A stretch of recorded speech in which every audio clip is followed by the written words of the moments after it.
Servus liebe B-Comedy-Freunde, ich bin der Tom Michel, ich bin der Erfinder von B-Comedy, ich schreibe die Drehbücher und ich führe auch die Regie. Und so schaut es in unserem Comedy-Stadel aus, wenn gerade nicht gedreht wird. Da im Hintergrund sieht man die Kulisse, unseren Hotelempfang mit dem Tresen, da hinten das Schild von Diridari für Larifari.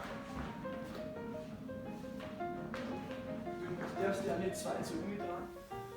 Und so schaut es aus, wenn im Stadel nicht gedreht wird, wenn also gerade nichts los ist.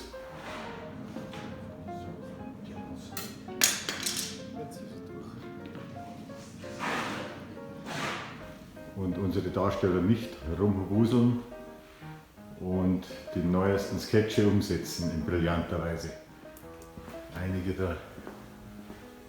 Einige der Schauplätze kennt ihr ja bereits. Hier zum Beispiel ist der große Saal. In dem Eck hier haben wir gedreht die Himmelspforte. Die Zeit kommt wieder rauf.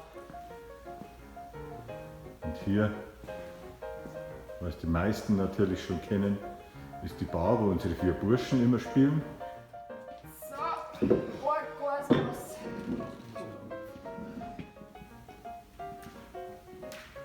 Gehen wir ein Stück weiter.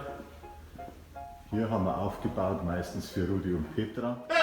Ja, sag doch nicht, ja, ein bisschen narisch. So wie schon gemeint, mich straft der Blitz. Die werden jetzt gleich was anderes strafen, Mandel. Und die schöne Ecke hin zur Tür. Da drehen wir immer unsere Wirtshaussketche.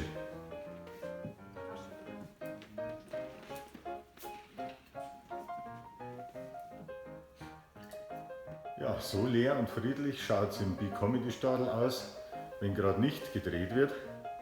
Und wer nichts mehr von B-Comedy versäumen will, ganz klar auf YouTube abonnieren oder auf Facebook abonnieren. Auf geht's!